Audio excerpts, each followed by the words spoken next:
إن الحمد لله نحمده ونستعينه ونستغفره ونعوذ بالله من شرور أنفسنا ومن سيئات أعمالنا من يهده الله فلا مضل له ومن يضلل فلا هادي له وأشهد أن لا إله إلا الله وحده لا شريك له وأشهد أن محمدا عبده ورسوله اللهم صل وسلم على سيدنا محمد وعلى آله وصحبه أجمعين أما بعد فيا أيها المسلمون اتقوا الله حق تقاته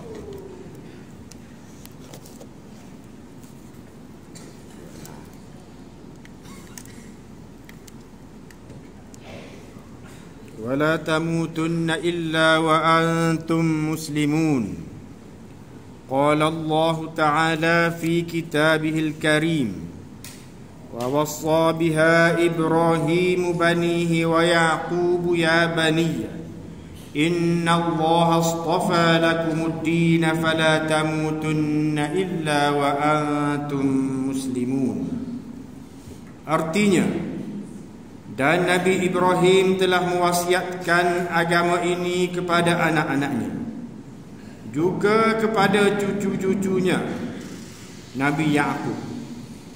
Wahai anak-anakku, sesungguhnya Allah telah memilih agama ini untuk kamu. Kerana itu janganlah kamu mati melainkan sebagai orang Islam. Surah Al-Baqarah ayat yang ke-132. Ikhwanil muslimin, kita amat bersyukur kepada Allah Subhanahu wa taala kerana kita masih hidup lagi hingga ke hari ini.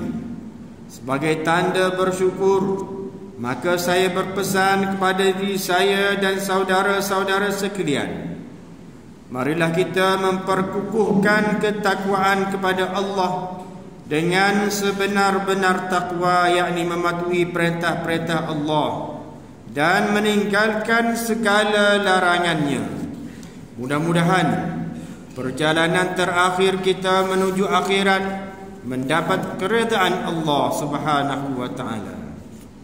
Ikhwanil muslimin, khutbah hari ini ingin mengajak saudara-saudara jamaah, khasnya ibu bapa sekalian, supaya berusaha untuk menanam, menguatkan akidah Islam dalam keluarga.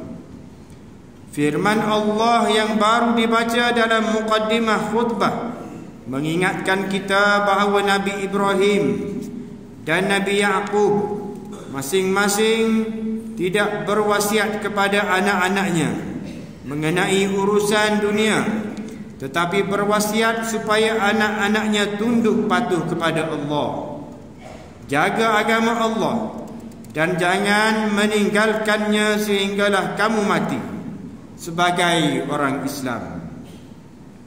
Pendidikan akidah merupakan usaha menanam keimanan atau keyakinan kepada Allah dan Nabi Muhammad yang perlu diberikan dalam keluarga, khususnya kepada anak-anak sejak awal lagi.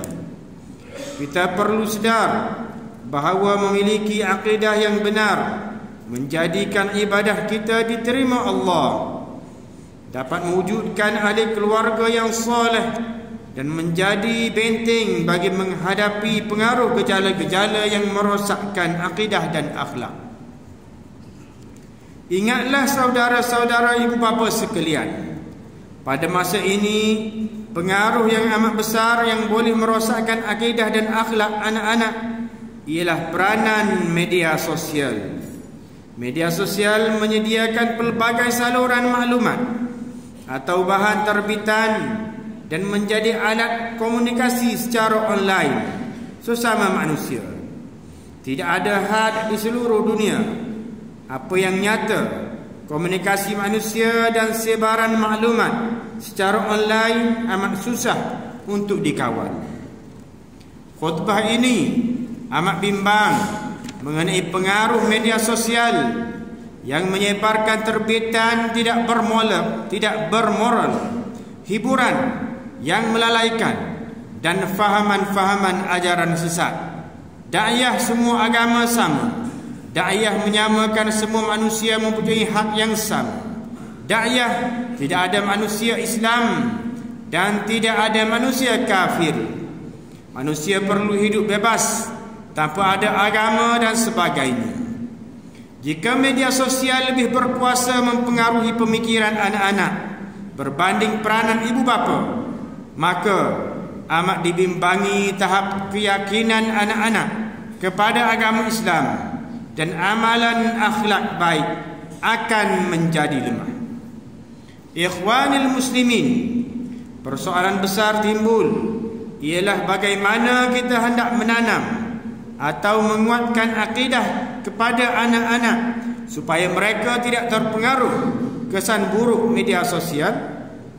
Ibu bapa perlu sedar bahawa dalam hati sanubari setiap anak yang dilahirkan telah wujud fitrah untuk mengenal penciptanya, yaitu Allah Subhanahu wa taala. Kerana itu, ibu bapa perlu mengambil kesempatan segera menanam atau memperkukuhkan akidah, mempercayai wujudnya Allah yang Maha Esa. Antara perkara-perkara asas yang perlu ditekankan oleh ibu bapa untuk menguatkan akidah anak ialah: pertama, membimbing anak memahami pengertian dua kalimah syahadah, yaitu asyhadu an la ilaha illallah wa asyhadu anna Muhammadar Rasulullah. Maksudnya, tiada Tuhan yang sebenar yang layak disembah melainkan Allah. Nabi Muhammad sallallahu alaihi wasallam utusan Allah. Mengajar kalimah syahadah bukan hanya mengajar, menutur atau mengucapkan sahaja sebagaimana yang dilakukan oleh kebanyakan orang pada hari ini, tetapi perlu memberi kefahaman tentang syahadah itu. Syahadah ialah mengisytiharkan diri kita beriman kepada Allah, wajib mentaati Allah, mengaku Nabi Muhammad pesuruh Allah, dan wajib menolak segala fahaman dan amalan yang bertentangan dengan hukum syarak, serta melaksanakan ibadah sebagai tanda taat kepada perintah Allah. Lafaz syahadah adalah langkah awal untuk mengenal Allah. Dalam hal ini Sayyidina Ali mengatakan, awalud dini ma'rifatullah. Maksudnya, asas agama ialah mengenal Allah. Kata-kata Sayyidina Ali ini bermaksud bahawa mengenal Allah itu adalah permulaan kekuatan agama yang wujud dalam diri seseorang. Ingatlah, tidak mungkin seseorang akan mentaati perintah Allah jika seseorang hambanya tidak mengenal Allah, tidak mengenali zat, sifat dan perbuatan Allah. Bahkan mengenal Allah adalah maksud sebenar kandungan Al-Quran, manakala syariat dan akhlak adalah jalan untuk sampai kepadanya. Yang kedua, ibadah salat fardu 5 waktu dapat menyelamatkan akidah umat Islam, kerana ia menjadi tiang agama, pemancar cahaya Islam, dan pemberi tenaga kesegaran keyakinan atau keimanan kepada Allah. Sekiranya seseorang itu tidak kelihatan mendirikan salat, maka memberi petunjuk bahawa seseorang itu boleh jadi orang Islam yang menghadapi masalah akidah, seorang fasik atau seorang yang kafir. Rasulullah sallallahu alaihi wasallam bersabda, inna bainar rajuli wa bainash syirki wal kufri tarkas salat. Maksudnya, sesungguhnya seseorang yang meninggalkan salat itu berada di persimpangan antara syirik dan kufur. Hadis riwayat Muslim. Ingatlah, hikmah penting ibadat solat ialah kita bermunajat kepada Allah, menyembahnya secara langsung tanpa ada perantaraan, dengan ikhlas niat kerana Allah semata-mata. Semasa kita lakukan takbiratul ihram, qiyam, ruku', iktidal, sujud dan duduk antara dua sujud, menunjukkan kita secara rendah diri mengagungkan kebesaran Allah. Redha Allah Subhanahu wa taala adalah Tuhan yang Maha Esa. Redha Islam agama kita dan redha menerima Nabi Muhammad adalah pesuruh Allah yang terakhir. Sedarlah kesempurnaan kita mengambil wudu, menjaga kesempurnaan rukun, syarat dan perkara sunat dalam salat, serta mengamalkan wirid-wirid tertentu selepas salat, maka akan membantu kita meningkatkan kekuatan akidah Islam, membebaskan diri daripada syirik dan mencegah kemungkaran. Oleh kerana besarnya manfaat solat ini, Rasulullah memerintah ibu bapa supaya membimbing anak-anak memahami dan menghayati solat sejak anak-anak berumur 7 tahun lagi.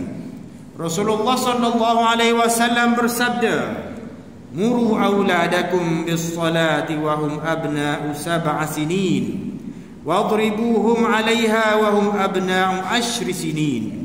Maksudnya, suruhlah anak kamu mengerjakan salat apabila mereka telah berumur 7 tahun, dan pukullah mereka jika enggan mengerjakan salat sedangkan mereka telah berumur 10 tahun.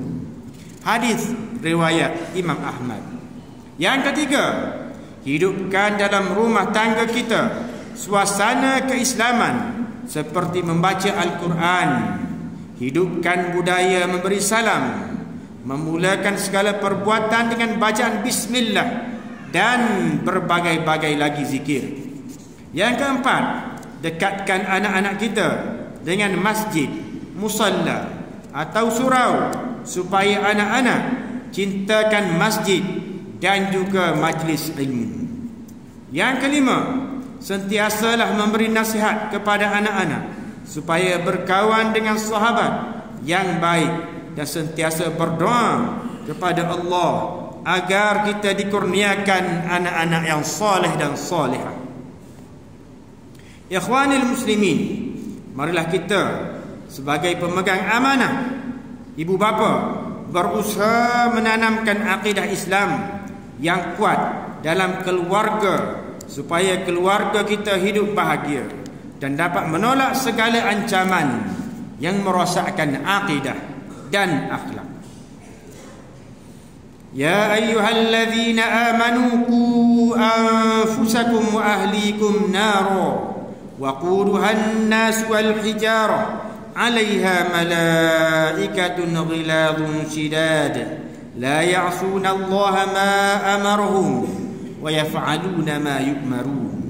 Artinya, wahai orang-orang yang beriman, peliharalah diri kamu dan keluarga kamu dari neraka yang bahan-bahan bakarnya manusia dan batu berhala.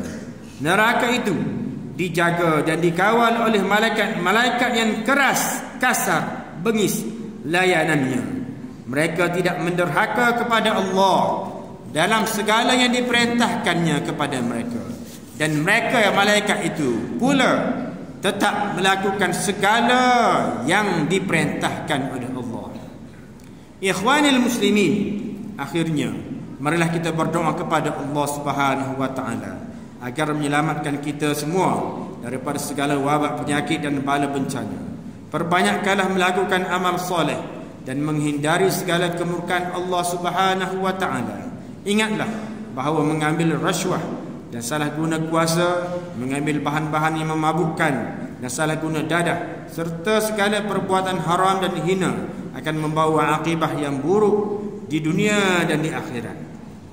Khatib juga ingin mengajak sidang Jumaat sekalian agar bersikap lebih cakna kepada golongan yang memerlukan dengan menyalurkan sumbangan sama ada zakat, sedekah dan wakaf kepada Majlis Agama Islam Kelantan selaku badan yang dipertanggungjawabkan untuk memungut dan mengagihkan zakat dan sedekah di negeri Kelantan.